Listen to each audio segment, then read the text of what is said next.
Planet Mission Part 1 by David Claiborne, as read by the author. New chapters every Monday. The full novel is available on Amazon.com and other online retailers. Links in the description.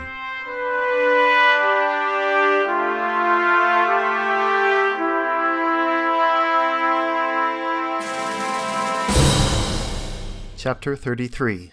A Cloud of Fire. From their view on top of the peak, Molly and Waters could see the space elevator begin to collapse, hazy blue in the distance. "Did you see that?" "What was it?" "There was a flash, look!" "We have to get back. We have to tell the mayor." They rode back to the city just as Tommy flew in. "The space elevator collapsed," he announced. "We know, we saw it from the top of the mountain," Waters said. Word had quickly spread to the colonists. Those outside the city gathered in clusters where they stood and talked. Soon the mayor, Jonathan, Patience, and I emerged from the city. "Tommy, were you flying when the space elevator came down? Did you see it?" the mayor asked. "Yes, I was out above the bog when it came down." "What happened?" the mayor asked. Colonists gathered around. "It's hard to say. There was a flash in the upper atmosphere, then the top began to bend and flex, then the rest collapsed beneath it. The whole thing came down. The spaceport is probably ruined, not to mention the workers' housing." "Just like Alpha Centauri B," Patience said, with a touch of foreboding. "We're going to get blamed for this," Jonathan said. "Yes, we are," the mayor said. "If the spaceport has been destroyed, nothing is going to be able to land or take off. They're going to be completely on their own," Waters said. "We have to go help them," Molly said. "If we do, it will look like criminals returning to the scene of the crime," Jonathan said. "We'll only look worse." "If we don't go to help, we deserve whatever comes to us," I said. "You're both right," the mayor said. "But we have to help them. We have the ability, and they have the need." The mayor pulled out his phone and broadcast a message to the colonists. The phones of those who stood in the courtyard before the gate began to beep. "This is your mayor. We have received confirmation from witnesses of what several of you have no doubt heard by now. The space elevator has collapsed, destroying the spaceport below. We do not yet know how or why, but I'm sure you all understand the implications. Despite the risk, we have a duty to help those in need. We will worry about the consequences later. I'm asking those of you who can to gather supplies and tools and to fly to the spaceport to render aid. And who knows? Perhaps when they see our acts of mercy, they will rethink placing the blame for this tragedy at our feet." The mayor put his phone away. Several of the colonists in the courtyard moved to action. Others stood and continued talking. Some made their way back into the city. Patience stepped up to the mayor and placed her hand on his forearm. "We can do more than bring them supplies, you know that," she said. "We can't risk the city," he said. "It's not ours to risk," she said. The mayor stared into Patience's eyes for several seconds. She returned his gaze with earnest. "I leave it to you then," he said. Patience turned and returned to the city. "Will you take me, Tommy?" the mayor asked. "Tommy, can we go with you too?" Waters asked. "Of course. What do we need to bring?" Tommy said. "I don't even know where to begin. Maybe there are some first aid supplies left over from Jazzy's clinic," Waters said. "I'll grab them," Molly said, and she jogged over to the men's shelter.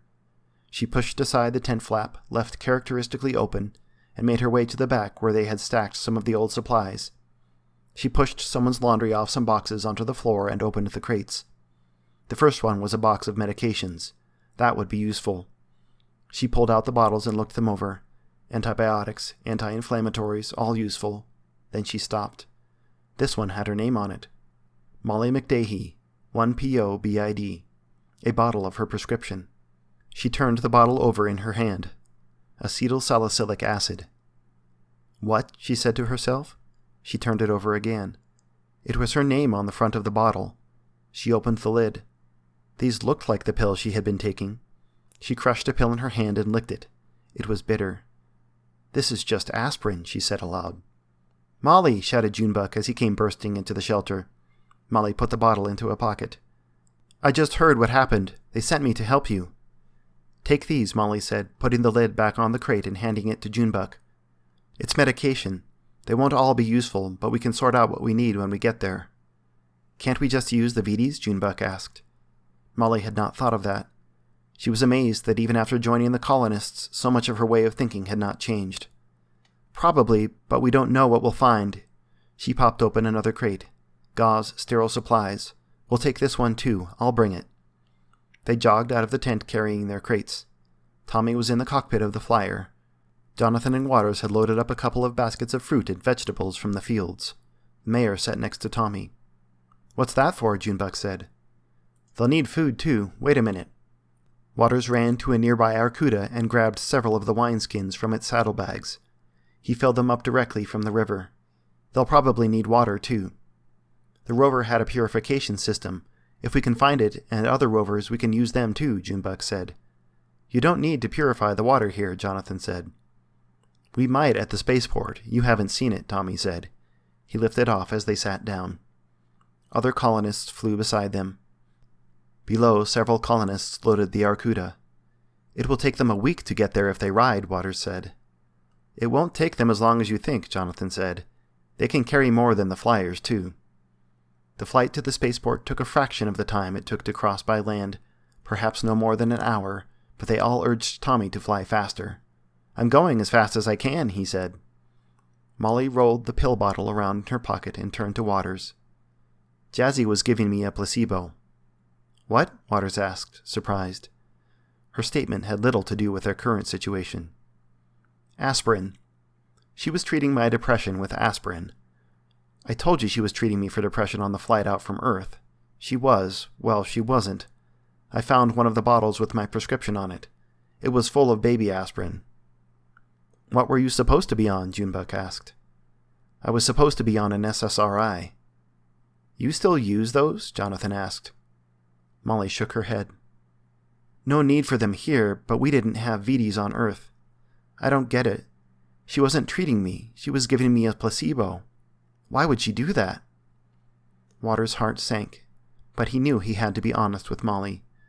"My dear," he said, "I'm sorry. I knew, but I didn't tell you. I had forgotten. It's an administration tactic. They use various means to control people who might pose a threat. Hunger is the most common, but they use various medical therapies too. In your case, lack of medical therapy. We never should have done it. I know better now, but that didn't make it right. I'm sorry." Molly turned and looked outside the flyer for several minutes. Waters felt a pit grow in his stomach and wondered if this would mark the end of their relationship, even though they were just at the beginning.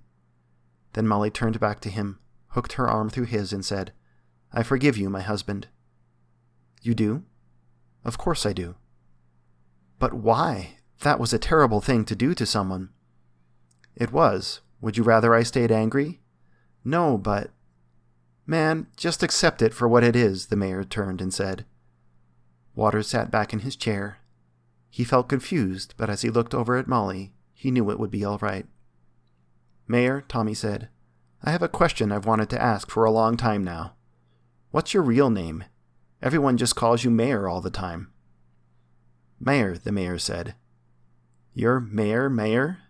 That's right." "I guess that answers the question," Tommy said. "Look," Junebug said. A pillar of smoke rose on the horizon where the spaceport should have been. "The shuttle fuel must have caught fire," Tommy said. "Does anyone still have their mask?" Junebug asked. "What mask?" Jonathan asked. "We were issued masks after we landed to protect us from dust and fumes in case of just this kind of situation. When the space elevator on Alpha Centauri B collapsed, it landed on one of the factories and sent dust from the manufacturing process into the atmosphere. A lot of people who survived the collapse suffered lung problems. Many died," Waters said. "They didn't have lung disease. The people who died were executed. The administration killed them because they knew what had really happened, and what really happened was an embarrassment to the administration," Jonathan said. "He's right," the mayor said. "Alpha Centauri B was just a simple accident, the result of a careless maintenance crew leaving some garbage behind in space. The debris re-entered the atmosphere and collided with the space elevator and caused it to collapse." Jonathan continued the story. "The administration framed a group of religious colonists for the accident. It was a win-win for them. They got to resettle the people they didn't want there to begin with, and they avoided an investigation from families of the people who died." "How do you know this?" Tommy asked, incredulous. "Because some of the colonists from Alpha Centauri B escaped and live with us now," the mayor said. "Patience is one of them. It's part of our history. It's one of the reasons we stay away from the space elevator. We don't need to give anyone a reason to resettle us, or worse. Supplemental education, Molly said gravely. The column of smoke over the spaceport grew larger. The refinery was indeed on fire. At least it will only burn until the fuel runs out, Tommy said. How long will that be? Junebug asked. It could be weeks, Tommy said. What can we do about it? Waters asked. Nothing right now, Tommy said. Get people away from the smoke. Pray for a storm, Jonathan said. A storm would be disastrous right now, Junebug said. Everything is crushed, Molly said. The cables of the space elevator are lightweight, right? That should help, Junebug said. There were miles of them, though. That's not trivial, Tommy said. As they approached the site, they were able to better assess the damage. The lower stories of the space elevator were intact, such as they could be. They stood like the stem of a broken mast above the spaceport, a broken monument to disaster. The upper miles of cable and scaffold coiled around and over what remained of the spaceport, construction site, and trailers like enormous fallen serpents. Some of the trailers were intact between the coils of cable and debris, but the bulk of the cable had come down directly on top of the spaceport and collapsed the terminal. The coils smashed and crushed the manufacturing facilities, which were a total loss. Mercifully, there was no dust in the air, and the smoke from the fuel refinery billowed straight into the sky. A dropship's bow and stern both pointed skyward, bent in half beneath a section of cable. The cockpit of one shuttle had been sheared completely off. The aft section remained eerily intact, as if someone had cut the forward section with a saw. There's the rover, Molly said, pointing. It sat parked in front of the spaceport, spared destruction but covered in fine dust and bits of debris. That is one tough machine, Tommy remarked. A few people milled about the site. Some worked futilely at piling debris as they attempted to clean up. Some called out names of coworkers or friends as they searched the masses of metal, cable, and great splinters of plastic for those who may have survived. The workers looked up at the flyers and shielded their eyes. Some waved hopefully. Most stared, crestfallen. What can we even do to help? Waters asked.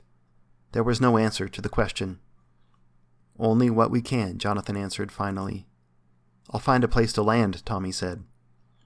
He circled over the spaceport once more, then landed on the same path the missionaries had taken on their journey out. Others landed next to them. Workers and civil servants slowly approached and stopped several yards from the colonists. None spoke, none moved. All stared. Let's start with food and water, Waters said. Set up a station here. Molly, would you see if we can set up a shelter to treat anyone who needs medical attention? Jonathan, Tommy, will you put teams together to help rescue survivors? Alex, I don't think that will be necessary, said the mayor, looking to the horizon. We need to put up shelters. They'll need them, Waters said. Shelter is coming to us, the mayor said. The air hummed and vibrated. They looked back toward the bog and forest and saw a billowing cloud, miles wide and glowing with fire, crest the horizon. Lightning flashed across its surface as it barreled toward them. Dear God, what is that? Not another storm. Not now. People began to flee with panic. Stand fast, the mayor's voice boomed. This is not to be feared. Believe him, Molly said, and a calm settled over the grounds. The cloud bore down on them and stopped a few hundred yards from the spaceport. It hovered in place. A golden light emanated from its center. I've never seen a cloud do that, Tommy said. The cloud descended to the ground and settled on the plain. A blast of wind whipped past them and the ground shook. Then the cloud and fire dissipated, and they saw stone inlaid with amber energy towering high into the sky, 7 tiers behind a great wall that stretched for miles in either direction. At the center of it all, a spire touched the sky. Golden light illuminated the grounds around them. The city, Junebug said, awestruck at what he was seeing. How? Waters asked. They stood dumbstruck. Even Jonathan could not believe what he saw. Colonists walked out of the city and crossed the plain toward them, help in hand. Patience met the mayor, and they embraced. Well done, he said to her. Then he turned to the others and smiled. Are you certain it was the colonists? Interim Director Shepard asked on his call with Bo. Yes, Interim Director, Bo replied. He sat in his apartment on board Polus Station in front of the screen in his room. A preliminary investigation found several items of colonial tech and literature in the room of a station resident, an engineer position named Sullivan Jackson. He may have been a colonial sympathizer. We are reviewing the station's logs for communication with colonists, either in person or via Li-Fi. We suspect a colonist may have snuck aboard the station with the rotating worker positions. What did he say when you questioned him? Shepard asked.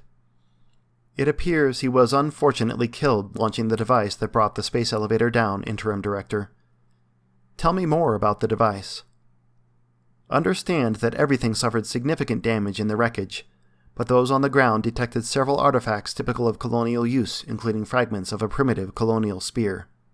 A spear? They use spears? Whatever for? That's right.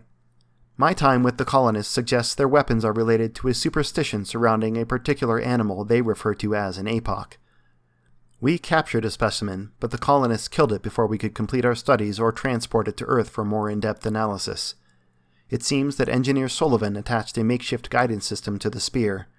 It contained colonial circuitry typical of other pieces of technology, such as they use in their local GPS and mapping software. The report suggests that circuitry was combined by Sullivan with certain mechanisms from the station to which he had access. We're not sure what it was used for yet, but analysis suggests it may have served as part of a guidance system. And you're asking for authority to conduct a planet-side operation? That's correct, a moon-side operation. As the only Mufasa official on site, I'm requesting permission to requisition the station's patrol ships and engage in atmospheric flight to conduct a thorough investigation and apprehend the criminals who perpetrated this heinous act of terror. Just who do you intend to question, Missionary Lee? The individual known as the Mayor, one of my own team who unfortunately went rogue and has been aiding the colonists, Molly McDahey. And Director Waters, who was too accommodating after she betrayed us, who therefore betrayed the mission, and by extension me, and the authority vested in his position. Whose accommodation of the colonists meant he would side with them inevitably, who aided them in criminally hunting the animals known as the apocs, who might reveal, if questioned, other things best left unsaid. There can be no consequence. I must proceed. McDahey? The one who was on the news? The administration's pick for the mission? You're kidding. That would be devastating. I wish I was joking. It appears she may have been a colonial sympathizer from the start of the mission, though she hid it well. I do not yet have enough information to say conclusively at this time. This is all very troubling, Lee. I'll need to consult with President Stannisdaughter. This is all over the news. Her team will need to formulate messaging and a response. President Stannisdaughter. Yes, of course. I hope you'll say hello for me when you see her. And the First Lady as well. I doubt I'll be seeing the President's wife, but I will if I see her. Thank you, Interim Director Shepard. Is there anything you need from me? Not at this time. Stand by, Lee. I am meeting with the President this afternoon and will let you know the results of our meeting as soon as I can. How are the relief and recovery efforts going? Communication with the ground has been restricted to the investigation thus far, Director Shepard, and I don't have much information about the people below. The spaceport was completely destroyed when the space elevator collapsed. That is also hampering relief efforts as there is currently no place for a dropship to land and no place for a shuttle to take off. How many people were down there? Several thousand, mostly worker positions and civil servant positions at the spaceport. And the only vehicles capable of atmospheric flight are the patrol ships? That's correct. The shuttles and dropships require refueling at the spaceport to launch. The patrol ships are the only vehicles capable of entering the atmosphere and achieving escape velocity again without refueling. Yes, those are expensive, though. Lee, I will need to confer with the President, but I think I can tell you what she'll say. The patrol ships will be needed for rescue and recovery operations first. We need to assist the people on the ground. The colonists aren't going anywhere, and neither are those responsible. We can continue the investigation after the people on the ground are safe. Of course, Interim Director. I will get back to you as soon as I can, Lee.